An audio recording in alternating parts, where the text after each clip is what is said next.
Vivo com Entre Nós e nosso assunto agora é doação de órgãos, a lista de pessoas à espera de uma doação para serem transplantadas. São mais de 65 mil brasileiros nessas listas para diferentes órgãos. E a gente fala sobre isso agora com a Daniela Salomão, que é a coordenadora do Sistema Nacional de Transplantes. Boa tarde, eu quero agradecer a sua atenção de falar com a gente. Eu sei que a agenda está cheia, que o dia está corrido, mas muitos ouvintes fazendo perguntas sobre dúvidas diversas sobre doação de órgãos, muito motivados pela sensibilização aí com o caso do Faustão, mas Faustão é um de 60 e quase 66 mil brasileiros. Então, eu queria te perguntar primeiro, tá me ouvindo bem? Estou te ouvindo super bem. Ótimo, então vamos juntos. Eu queria perguntar primeiro, doutora Daniela, se há muitos mitos e tabus que atrapalham as doações, porque a gente sentiu isso aqui na conversa, no contato direto com os ouvintes. As pessoas têm dúvida se de fato não vai ter uma negociação de órgãos, se de fato a fila está sendo respeitada e muitas dúvidas sobre as filas. Qual é, na sua opinião, o tabu, a desinformação que mais atrapalha no momento de decidir sobre uma doação de órgãos? Boa tarde. Primeiro, agradecer a oportunidade, porque eu acho que, apesar do Faustão, muito bem lembrado, são quase 65 mil brasileiros aguardando em lista por um órgão, por um transplante. Então, essas dúvidas, esse momento, essa oportunidade de estar falando sobre o Sistema Nacional de Transplante, para a gente é muito importante. Então, eu queria lembrar a todos, enfatizar aqui, que o Ministério da Saúde considera o sistema extremamente importante para a população brasileira. Nós temos um cuidado muito grande com ele e é um sistema que nos orgulha pela complexidade, pela disponibilidade dele de atender a demanda dos brasileiros que precisam de um transplante. Então, não existe outra lista, não existe outra maneira de se transplantar no nosso país a não ser através do Sistema Único de Saúde, na lista brasileira, no sistema informatizado que organiza todo o processo. Não existe negociação, não existe nenhuma possibilidade de não utilização dos critérios técnicos estabelecidos em portaria para que faça o órgão chegar ao receptor. O que eu quero dizer ao órgão chegar ao receptor? Quando a gente faz isso, a gente está dizendo que cada pessoa tem uma demanda muito específica e a gente precisa achar aquele doador que se encaixa perfeitamente naquela necessidade. Vou citar o nome do ouvinte, o Márcio Câmara foi o ouvinte que mandou a pergunta sobre esse comércio de órgãos, se isso existiria. Está respondido, então, pela coordenadora do Sistema Nacional de Transplantes, o quão confiável, seguro, é sério esse assunto. E o Brasil é referência, inclusive, em doação de órgãos, em transplantes. E os critérios para a fila caminhar. O critério cronológico é um deles, mas não é apenas isso. Então, idade é para o mais jovem que o órgão vai porque ele tem uma expectativa de vida maior, gravidade, tempo de possibilidade de espera pelo órgão. Quais são os outros elementos que vão compor essa decisão para quem vai o órgão doado? Perfeito. Então, primeiramente, importante a gente saber que, independente de qual critério, e aí vamos falar aqui sobre a soma dos critérios, é um sistema informatizado que, no final, vai gerir e vai criar essa lista. O que eu estou dizendo? Todos os parâmetros do paciente que precisa do órgão são inseridos num sistema informatizado. E quando ocorre a doação, os parâmetros do doador também são inseridos. O sistema trabalha com toda a lógica já prevista em portaria. E, neste momento, é o sistema que cria uma lista. Não é a pessoa que está de plantão, não é o médico lá da equipe de transplante, não é a família do paciente que está recebendo o órgão. Quem cria a lista baseada nos critérios do doador é um sistema informatizado. E como você mesmo já trouxe, os parâmetros são diversos. A cronologia é apenas um dos parâmetros. O Brasil criou uma outra regra que é a seguinte: doador pediátrico vai principalmente para receptor pediátrico. E nós já percebemos no nosso sistema que, dessa forma, as crianças têm um menor tempo de espera em lista do que os adultos. Outro parâmetro é a gravidade. Então, entendendo que um paciente pode ter um menor tempo possível de espera para uma doação, o critério de gravidade de doença também entra como um fator de decisão na hora de receber. Mas Fora a mesmo, desculpa te compatibilidade interromper, genética. Daniela, mas Oi? nesse caso específico, estou te interrompendo só para tirar uma dúvida que surgiu para um ouvinte nos outros dias, que agora eu não tenho como citar o nome, mas nesse caso que o paciente não tem muito tempo de espera, a situação dele é mais grave, mas tem pacientes mais jovens também esperando por um órgão que poderia ser compatível com outros pacientes. A gravidade da doença se sobrepõe à idade, porque o órgão não vai para o mais jovem, ele vai para aquele que está numa situação mais grave. Como é que seria isso? No nosso sistema brasileiro hoje, a gravidade se sobrepõe, exceto no pediátrico. Então, Tá doador entendido. pediátrico para receptor pediátrico. Sim. Doutora Daniela, além de caso de morte cerebral, há outras circunstâncias em que é possível doar órgãos? Então, nós temos as doações em vida, né? Que poucos órgãos, mas principalmente o rim, é possível que a gente faça doação em vida. Mas fora o doador em vida, o nosso sistema brasileiro trabalha exclusivamente com a doação consentida após a morte encefálica. Que é outro, eu acho que detalhe importante que a gente podia trazer, que quem autoriza a doação é o familiar. Apesar da gente ter a possibilidade de deixar registrado em documento de identidade a nossa vontade de ser doador, quem tem a palavra final é o familiar. Então, só para responder, né, aquele ouvinte, Adriana, porque ontem um ouvinte nosso falou assim, poxa, minha esposa faleceu de câncer, Sim. a gente já sabia, infelizmente, que ela estava em fase terminal e ninguém falou sobre a doação de órgãos. Então, para deixar claro, nesse caso não seria possível fazer a doação, precisa ser a morte encefálica, né? Só para responder esse outro. É isso, exatamente. Dois detalhes importantes nesse caso que você citou. Primeiro, precisa ser a morte encefálica. E segundo, existe a avaliação do doador por conta de possibilidade de transmissão de doença ao receptor. Então, por exemplo, um paciente que morra de morte encefálica, mas que tenha uma neoplasia, ele também não pode ser doador, porque aquelas células cancerígenas podem ser transmitidas ao receptor. Uhum. Então, esse tipo também de doença pré-existente, ela é contraindicada a doação. Então, são muitos parâmetros que dificultam mesmo que a gente ache um doador para atender a nossa demanda de lista. E no caso das córneas, as córneas podem ser doadas mesmo que não tenha sido morte cerebral?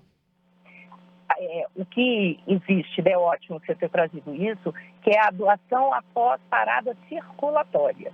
É aquele paciente que o coração parou, faleceu, e aí ele pode ser doador de tecidos, que são as córneas, a pele, os ossos. Muito importante da gente lembrar disso, porque as peles atendem a demanda dos pacientes com grandes queimaduras no nosso país. E nesses casos, doutora, tem um prazo de validade, se é que a gente pode falar assim, esse órgão, ou no caso, os tecidos, eles vão ter uma sobrevida de quanto tempo, né? A gente sabe que é uma corrida muito rápida para levar do doador até quem está na fila. Existe um prazo de dura tantas horas ou tantos dias? Então, em relação aos tecidos, a gente tem um tempo mais confortável, né? A córnea, que é o menor tempo dos tecidos, são 14 dias. Os outros são muito mais, né? Eles ficam em condição de armazenamento adequada para utilização a longo prazo. Mas a gente tem os órgãos a gente não consegue mantê-los em condição viável para transplante por muito tempo. Então, o menor tempo que a gente tem, por exemplo, o coração, são 4 horas entre a retirada do coração de um doador e o implante, né? A cirurgia de implante, a cirurgia de transplante. Então, vejam, é muito pouco tempo para a gente fazer tudo que a gente precisa fazer nesse intervalo. Olha, doutora Daniela, nesse momento, vários ouvintes mandando mensagens perguntando de doenças específicas, se impedem ou não a doação de órgãos. A nossa ouvinte, Ilzete, pergunta se diabetes é uma doença que impede essa doação. A Renata pergunta da tireoidite de Hashimoto. Eu não sei se você terá as respostas específicas assim, mas eu aproveito para trazer essas dúvidas tem doenças que previamente já se diz, mesmo que essa pessoa venha ter uma morte encefálica, se tem determinadas doenças, não se aproveitam os órgãos de maneira alguma? Então, doenças transmissíveis, elas são contraindicadas para o transplante. Outras doenças, como foi citado aí o diabetes, por exemplo, hipertensão, grande parte da população tem diabetes ou hipertensão. Elas não contraindicam, não é uma contraindicação formal, mas a gente sabe que tanto diabetes quanto hipertensão vão levar à perda da função de determinados órgãos, né? Porque o diabetes e a hipertensão, pode levar ao problema renal, ao problema cardíaco. Então, no momento do falecimento, nós vamos avaliar, no caso, órgão por órgão, aí para saber a viabilidade desse órgão de funcionar após o transplante. Então, isso é avaliado neste momento. Não é uma contraindicação formal, mas é algo que nos preocupa na avaliação da viabilidade do órgão.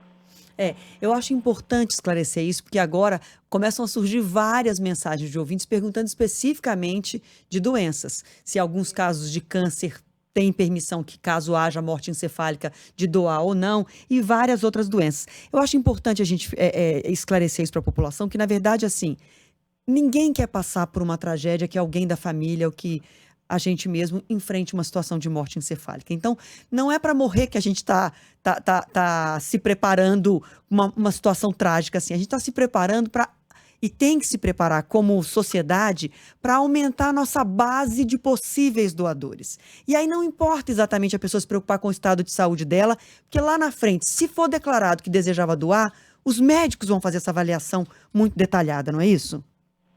Exatamente. Eu acho que outra coisa, precisamos cuidar da nossa saúde para que a gente não precise de um transplante, porque a possibilidade da gente vir a precisar de um transplante é muito maior do que a gente se torne um doador. Então, vamos cuidar da nossa saúde. Quem é hipertenso, quem é diabético, faça seus exames, dose sua creatinina, cuide da sua saúde. Nós queremos diminuir a necessidade da pessoa entrar em lista de transplante. Ainda na parte da burocracia, né, até tem gente que leva com bom humor. Um ouvinte escreveu para cá falando assim: olha, se minha família se recusar a doar meus órgãos, eu volto para puxar o pé deles. Muitas vezes é isso, né? A pessoa manifesta. Ontem também chegou uma mensagem nesse sentido. Ele falou: olha, já deixei claro para os meus familiares que eu quero doar e eles dizem que não vão doar, que eles não vão cumprir essa minha vontade. E aí chegou uma outra mensagem, doutora, perguntando o seguinte: como alguém que não tem família pode tentar garantir que seus órgãos sejam doados? Então, são questões muito, do ponto de vista técnico, é complicado, mas do ponto de vista legal mais ainda, né? Porque a nossa legislação hoje determina que o familiar autoriza a doação. Na ausência de um familiar, o cônjuge, né, que a gente considera tão importante quanto, né, ele pode autorizar, mas a pessoa não tem cônjuge, não tem familiar. Vai delegar ao amigo essa responsabilidade de, no momento do nosso falecimento, apresentar um documento informando: olha, essa pessoa não tinha familiar, ela deixou aqui registrado, e a gente, óbvio, vai solicitar o apoio do Ministério Público ou da Defensoria Pública para chancelar essa vontade da pessoa. Tá. Agora, ainda sobre esse ponto, ontem um ouvinte nos escreveu assim: mas como pode isso? A pessoa manifesta a vontade em vida e não é respeitada. Se a pessoa, pela lei, tem direito a deixar em testamento a distribuição dos bens, do dinheiro, do patrimônio e aí dos órgãos, mesmo que ela declare isso, a palavra final é da família. O Sistema Nacional de Transplantes, o Ministério da Saúde, nesse aspecto, entende que precisa haver uma mudança nisso, legalmente falando? E com certeza, entende. Eu acho que a gente ter... Isso que o ouvinte falou é perfeito, né? Nós temos direito de deixar nossos bens para quem nós quisermos, mas os nossos bens mais preciosos, que são os nossos órgãos, hoje não estão na nossa diretriz, na nossa capacidade legal de determinação. E está valendo, pelo menos, a legislação de que você expressa isso no seu documento de RG, na CNH, ou isso não vale mais? Não, isso é um direito da pessoa, de expressar vontade. Só que legalmente continua valendo a decisão do nosso familiar. porque hoje o nosso sistema de transplante, lembra, houve uma época onde a gente era a doação presumida, que a gente chama. Qualquer pessoa que entrasse em morte encefálica, assumia-se que ela era doadora, a não ser que houvesse registro de não vontade em algum documento. Hoje não. Hoje nós somos obrigados a entrevistar o familiar para consentir com a doação. Então, nós temos um sistema de doação consentida.